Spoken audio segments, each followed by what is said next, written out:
안녕하십니까? 이재희 지식TV입니다. 이번 주제는 역사편으로 한국사에서 에세의 침입을 대파한 3대 첩에 대해 살펴보도록 하겠습니다. 한국사의 3대 첩은 고구려시대 을지문덕의 살수대첩, 고려시대 강감찬의 기주대첩, 조선시대 이순신의 한산도 대첩을 들 수 있습니다. 여기서는 한국사의 3대 첩을 살수대첩, 기주대첩, 한산도 대첩의 순으로 3회에 걸쳐 살펴보도록 하겠습니다.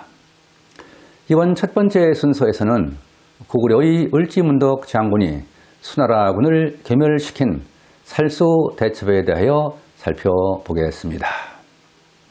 을지문덕 장군이 이끄는 고구려군이 612년에 살수, 지금의 청천강에서 수나라군을 격파한 전쟁을 살수대첩이라고 합니다. 살수는 평안북도와 평안남도를 가로질러 황해로 흐르는 지금의 청천강입니다. 수나라는 4세기 이래 300여 년간 혼란했던 중국의 남북조 시대를 통일하고 고구려를 복속시키기 위해 여러 차례 고구려 정벌에 나섰습니다. 따라서 고구려와 수나라는 6세기 말부터 7세기 초에 걸쳐 4차례의 전쟁을 치렀습니다. 당시 동북아시아의 국제질서에서 고구려는 돌궐과 백제, 외와 연결된 세력이었고 수나라는 신라와 연결된 세력이었습니다. 수나라가 589년에 중국을 통일하면서 동북아의 양대 세력을 대표한 고구려와 수나라 간에는 대결이 고조되었습니다. 수나라는 중국을 통일하면서 고구려의 영향권에 있던 거란, 말갈 등으로까지 세력을 확장하려 함에 따라 요소 방면으로 진출을 꾀하는 고구려와 충돌을 피할 수 없게 된 것입니다. 고구려의 제25대 평원왕은 수나라가 진나라를 멸망시키고 중국을 통일한 후에는 수나라의 공격에 대비하여 군대를 정비하는 등 전쟁 준비에 착수했습니다.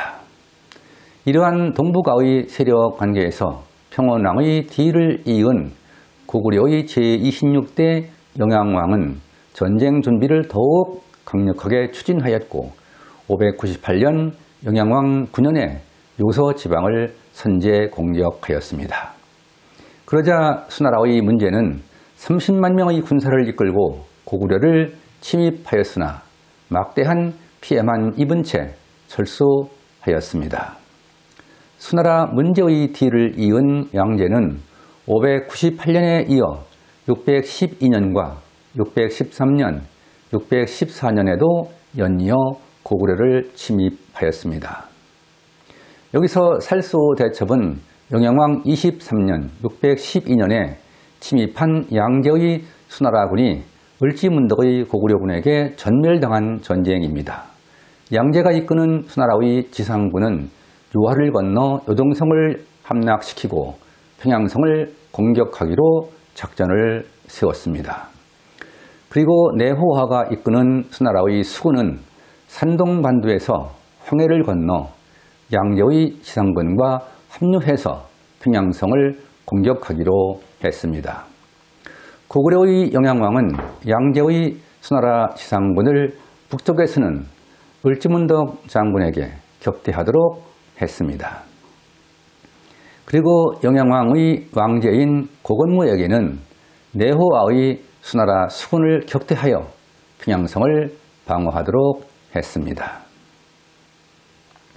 여기서 고건무는 영양왕의 뒤를 이은 영유왕으로 618년부터 642년까지 24년간 재위했습니다. 수나라 양제의 지상군은 612년 7월에 북경을 출발하여 요하를 건너 4월 요동성에 도착했으나 성을 공략하지 못하고 고전하고 있었습니다. 수나라의 수군은 내호와의 지위로 황해를 건너 지금의 대동강인 폐수를 거슬러 올라왔습니다. 내호와는 지상군을 기다리지 않고 평양성을 향해 진격했으나 고건무가 이끄는 고구려군의 복병전에 전멸당했습니다.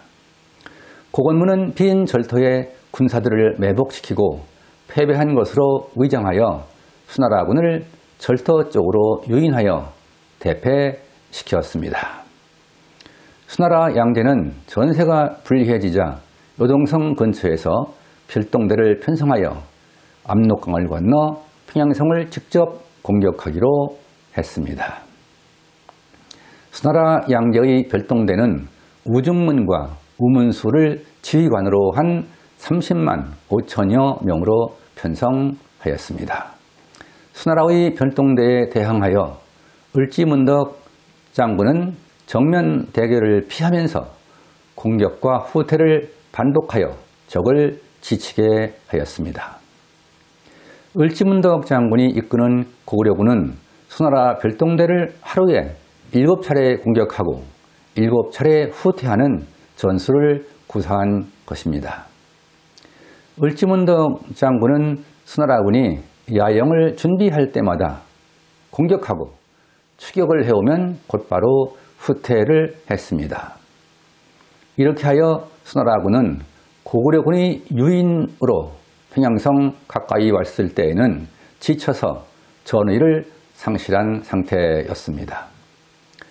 내호와가 이끄는 수나라의 수군이 고건무가 이끄는 고구려군에게 패하여 보급로가 차단되었기 때문에 전황은 수나라군에게 더욱 불리해졌습니다.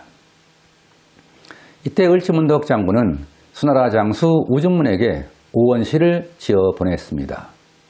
을지문덕 장군의 오원시인 여수장 우중문 시가 삼국사기 열전 을지문덕전에 기록되어 있습니다. 이 시는 오원고시로 적장의 심리를 이용하여 항복을 종용하는 전술적 의도가 깔린 가장 오래된 한시이며 내용은 다음과 같습니다. 여수장 우중문시, 수나라 장수 우중문에게 주는 시. 신책 구천문, 신묘한 계책은 하늘에 이르렀고 묘산 궁지리, 기묘한 계산은 지리에 통달하였도다. 전승 공기고 싸움마다 이겨 공이 이미 높았으니 지족 원운지 족한 줄 알면 그치기를 바라도다. 이 시는 겉으로는 적장인 우중문을 칭송하며 철군이 명분을 만들어 주면서도 은근히 그를 희롱하는 내용으로 되어 있습니다. 우중문은 시를 통해 그제서야 속았다는 것을 알았고 또 자신을 희롱하고 있다는 사실을 간파하면서도 패전을 의식해 후퇴를 결정하였습니다. 을지문덕 장군은 전의를 상실한 수나라군이 요동으로 후퇴하기 위해 살수를 건널 때 총공격으로 수나라군을 괴멸시키고 대승을 거두었습니다. 살수 대첩은 을지문덕 장군이 이끄는 고구려군이 살수를 건너온 수나라의 별동대 30만 5천여 명을 몰살시킨 전쟁입니다. 수나라 별동대는 30만 5천여 명 중 장수 신세용 등을 비롯하여 거의 전멸하였습니다. 수양제는 30만 5천여 명 중에서 겨우 2,700여 명만 목숨을 건진 채 참담한 패배를 인정하고 유동성에서 군대를 철수시켰습니다. 수나라 양제는 을지문덕 장군에게 대패한 다음 해인 613년에 고구려의 유동성에 다시 침입했으나 수나라 내부의 반란으로 해군하였습니다. 수나라 양제는 반란군을 진압하고 614년에는 바다를 건너 대동강을 거슬러 올라와 평양성을 공격하고자 했습니다. 그러나 고구려의 영양왕은 잦은 전쟁의 폐해를 염려하여 수나라 양제에게 화의를 요구하였습니다. 수나라 양제는 영양왕의 화의를 받아들여 철군함으로써 고구려와 수나라 간의 전쟁은 끝나게 되었습니다. 한편 수나라 양제는 고구려와의 잦은 전쟁에서 패함으로써 내부 반란으로 부하에게 살해되었고 618년에 멸망하면서 당나라가 세워졌습니다. 고구려는 제26대 영양왕이 세상을 떠나고 왕제인 제27대 영의왕이 왕위를 이어받게 되었습니다. 고구려와 수나라의 전쟁은 수나라가 중국을 통일하면서 당시 동북아의 패권을 장악하기 위한 불가피한 전쟁이었습니다. 고구려 을지문덕 장군의 살수대첩은 세계 전쟁사에서 큰 의의를 가지며 중국의 왕조가 교체되는 결과를 가져오게 된 것입니다. 지금까지 역사편으로 을지문덕 장군이 이끄는 고구려군이 수나라군을 살수해서 대파한 살수대첩의 과정을 살펴보았습니다. 다음 방송에서는 한국사의 3대첩 중 두 번째 순서로 강감찬의 기주대첩에 대해 살펴보기로 하겠습니다. 독자 여러분은 을지문덕의 지략으로 승리를 거둔 살수대첩이 전사의 길이 빛날 전투라는 것을 이해할 수 있는 계기가 되었길 바랍니다. 살수대첩의 역사를 지켜보면서 오늘날에도 대한민국의 군사력은 중국을 압도할 역량이 있음을 확신하면서 이제이 지식TV를 마치겠습니다. 감사합니다.